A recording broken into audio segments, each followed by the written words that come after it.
नमस्कार दोस्तों, एक बार फिर से स्वागत है आपका मेरे चैनल आर्यन पाठ पूजा में। आज हम सुनेंगे महाशिवरात्रि की पौराणिक कथा। अगर ये वीडियो आपको पसंद आए तो चैनल को लाइक, शेयर और सब्सक्राइब जरूर कर दीजिएगा।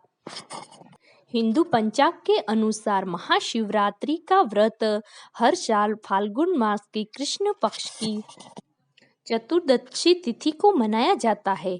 ऐसी मान्यता है कि आज ही के दिन भगवान शिव और मां पार्वती का विवाह संपन्न हुआ था और आज ही के दिन ब्रह्मा जी की वैकुंठी से भगवान शिव रुद्र करते हुए प्रकट हुए थे, इसलिए उनका नाम रुद्र रखा गया। और ऐसा भी माना जाता है कि इसी दिन धरती पर भगवान शिव के 12 शिवलिंगों का प्राकट्य भी हुआ था। इस बार यह त्योहार 18 फरवरी 2023 में दिन शनिवार के दिन मनाया जाएगा। इस दिन भगवान शिव के साथ उसके पूरे परिवार की पूजा भी की जाती है। ऐसी मान्यता है कि इस दिन विधि विधान से शिवलिंग की पूजा करने से सभी मनोकामनाएं पूर्ण होती है। इस दिन महाशिवरात्रि के व्रत का भी विशेष पुण्य माना गया है। इस साल महाशिवरात्रि के साथ साथ प्रदोष व्रत का भी संयम बन रहा है। इस दिन त्रयोदशी तिथि के दिन प्रदोष का व्रत रखा जाता है और इसका विशेष महत्व है। अब सुनिए ये कथा। एक गांव में चित्रभानु नाम का एक शिकारी रहता था और वो शिकार करके अपने परिवार का भरण पोषण करता था। उस साहूकार ने एक सेठ से कर्जा ले रखा था, लेकिन वो समय पर वो कर्जा नहीं चुका पाया, इसलिए उस सेठ ने उसे भगवान शिव के मंदिर में ले जाकर बांध दिया। संयोग से उस दिन महाशिवरात्रि का दिन था और वो पूरे दिन बंदी बना हुआ व शिवजी की कहानियां और धार्मिक कथाएं सुनता रहा।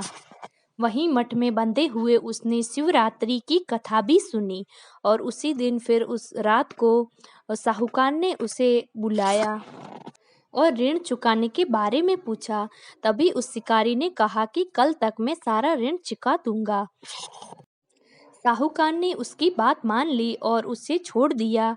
फिर शिकारी शिकार करने के लिए जंगल की ओर निकला, लेकिन पूरे दिन बंदी बने रहने के कारण वो भूख प्यास से व्याकुल था।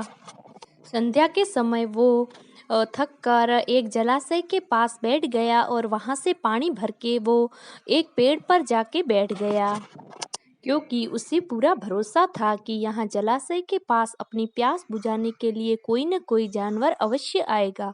और फिर वो पेड़ बेलपत्र का था और उसके नीचे शिवलिंग बना हुआ था, जो सूखे बेलपत्र के पत्तों से ढका हुआ था और ऊपर बैठे शिकारी को उसका पता भी नहीं चला। भूख प्यास से व्याकुल वो वहीं पेड़ पर बैठ गया और बैठा बैठा वो पेड़ की पत्तियां तोड़ने लगा और तोड़ तोड़ के फिर नीचे फेंकने लगा और वो पत्तियां जाकर शिवलिंग पर गिरने लग गई। इस प्रकार दिन भर भूखे प्यासे शिकारी का व्रत भी हो गया और शिवलिंग पर बेल पत्र भी चढ़ गया। आधी रात बीतने के बाद एक गर्भिणी हिरणी वहां पानी पीने के लिए जलाशय के पास आ पहुंची। उस शिकारी ने जैसे ही बाण तीर पे चढ़ाया तो उसके हाथ से कुछ पत्तियां शिवलिंग पर गिरी और कुछ पानी भी शिवलिंग पर गिर गया और अनजाने में ही शिकारी की पहले पहर की पूजा हो गई। फिर गर्भिणी हिरणी बोली कि मैं गर्भ से हूँ और शीघ्र ही प्रसव करूंगी और तुम एक साथ दो जीवों की हत्या कर रहे हो और ये सही नहीं है। मैं अपने बच्चे को जन्म देकर वापस तुम्हारे पास लौट आऊंगी। शिकारी ने प्रत्यंचा ढीली कर ली और गर्भिणी हिरणी वहां से जंगल में जाके गायब हो गई और थोड़ी देर बाद वहां पर एक और हिरणी आई।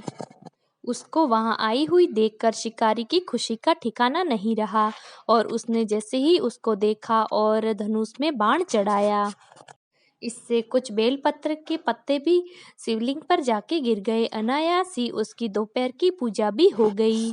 फिर शिकारी को धनुष पर बाण चलाए देखकर हिरणी ने विनती पूर्वक कहा कि मैं अभी ही मैं थोड़ी देर पहले ही ऋतु से निवृत्त हुई हूँ।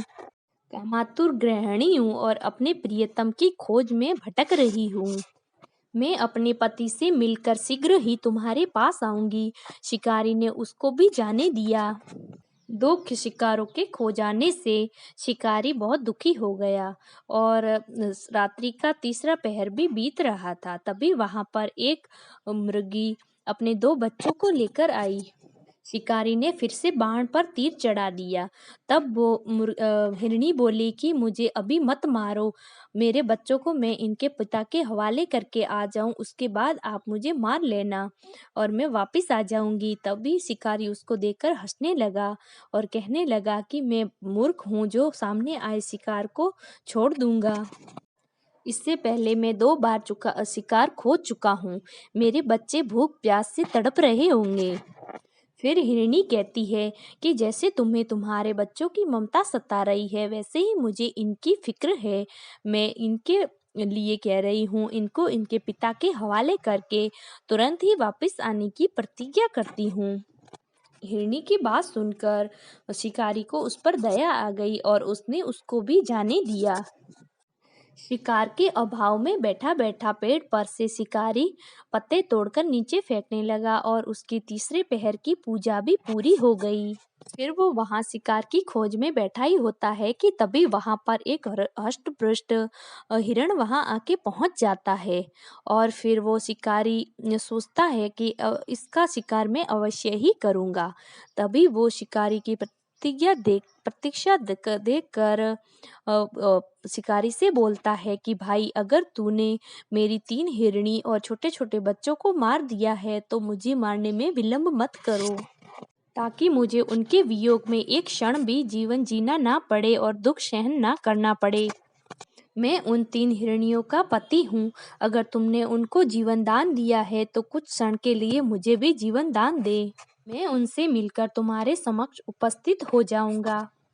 शिकारी ने सारी बात मृग को सुनाई। तभी मृग ने कहा कि मेरी पत्नियां जिस प्रकार से मेरे से मिलने के लिए प्रतिज्ञाबद्ध होकर गई है, अगर तुम मुझे मार लोगे तो वो अपनी प्रतिज्ञा पूरी नहीं कर पाएगी। जैसे ही तुमने मेरे लिए उनको जाने दिया और उनका विश्वास किया, वैसे ही वे मेरा विश्वास करो और मैं उनसे मिलकर मेरे पूरे परिवार को लेकर तुम्हारे सामने उपस्थित हो जाऊंगा। पूरा दिन भूखा रहकर उपवास हो गया और बेलपत्र और पानी भी शिवलिंग पर गिर गया। इससे उसका हिंसक हृदय कोमल हो गया था। उसके हृदय में भगवान का वास हो गया था और उसके हाथ से धनुष और बाण छूटकर नीचे गिर गए और उसने उस हिरण को भी जाने दिया। थोड़ी देर बाद मृग का सह परिवार उसके सामने उपस्थित हो गया ताकि वो उसका शिकार कर सके। किंतु जंगली पशुओं की ऐसी सात्विकता और सामूहिकता देखकर उसका हृदय पिघल गया। पशुओं की ऐसी सामूहिक प्रेम भाव की स्थिति देखकर उसका हृदय पिघल गया और उसकी आंखों से आंसू बहने लगे और उसने उस पूरे परिवार को छोड़ दिया और कभी भी शिकार न करने का फैसला लिया। देवलोक से सभी देवगण उसका ये काम देख रहे थे और फिर उसका ये काम देखकर भगवान शिव ने प्रसन्न होकर उसको अपने दिव्य दर्शन दिए और उन्हें आशीर्वाद दिया और सुख समृद्धि से जीवन यापन करने का आशीर्वाद दिया। जय हो भगवान शिव की। ओम नमः शिवाय। धन्यवाद।